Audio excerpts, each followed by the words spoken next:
So the other day I watched this movie called The Good Son, starring Home Alone and Frodo in their breakout films. And no, I don't actually know if these are their breakout films, nor do I give a rat's ass. All I know is that this is one dark ass movie that encompasses every parent's worst nightmare. We're not in New York anymore, Steven. We're thousands and thousands of miles away in the mountains of Minnesota for a psychological thriller. Here I was sitting back thinking I was getting into a feel-good family film, and all of a sudden they let on that this kid Henry is a bit of a psychopath. That once you realize you can do anything, you're free.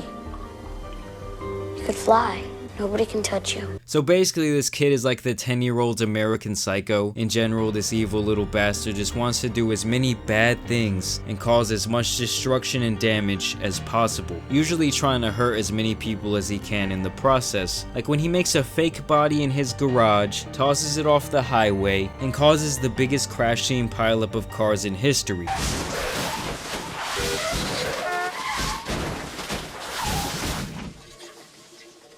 If that doesn't scream evil little bastard to you, I don't know what does. And the thing is that he does these things for absolutely no reason. He wasn't faced with some traumatic event early on in life. No one is influencing him to be this way. This kid is just pure evil for no reason. Like I'm talking the spawn of Satan evil. And so it's scumbag Henry and his cousin Mark, played by Elijah Wood. He's the good guy in the story.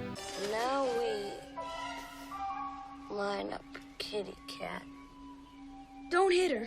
Just give her a scare. After Mark's mother dies in the hospital, his dad goes on a 2-week trip and leaves his son up in the mountains with his aunt, because what could any kid want more after his mother dies than being left alone with a bunch of strangers? This gives him the chance to spend more time with his cousin Henry, who's already made it pretty clear that he's an evil piece of dog just out there baking in the sun. Don't fuck with me.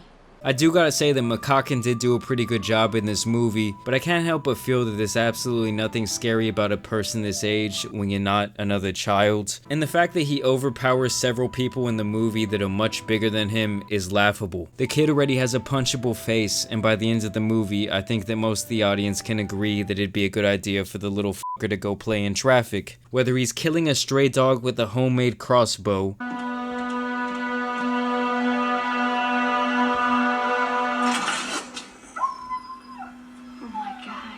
or attempting to drown his little sister under a goddamn slab of ice, the whole entire movie he doesn't show one inclination of being a good or even decent person. And you would think that after a while they would figure out that the common denominator in all these fucked up situations is the little asshole who's always conveniently around when shit hits the fan. He's a manipulative little prick, and basically anyone who's getting attention besides Henry is mortal enemy number 1. Target acquired.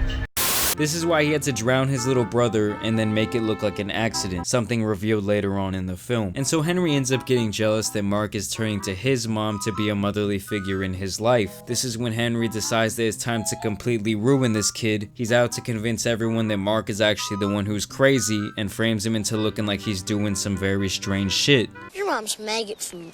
My mom said she'd always be with me. She chose your mom as a way of coming back. Basically, in a nutshell, this is the entire movie. Henry is an asshole who does a lot of things only a serial killer would do. Mark, on the other hand, is just a sad little boy looking for love after losing his mom to cancer, and losing his dad to the side hoe up in Colorado. Henry starts to realize that he might have to share his mom with his cousin Mark one day, and he just can't have that, so this is when he decides to make a plan to murder her by throwing her off a cliff onto a bunch of pointy rocks. Well, I'd much rather die, you hear me? I'd much rather be dead. Henry, no.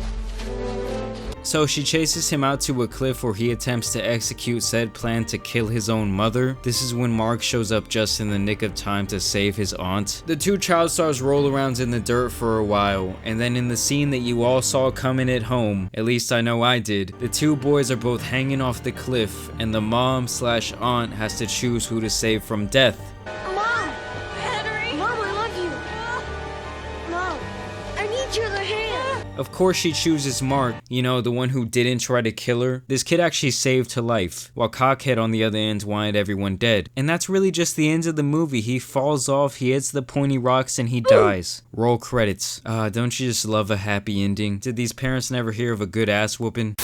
Yo guys, I'm only gonna say this once. Drop likes, subscribe, share with your friends. I'm out. Peace.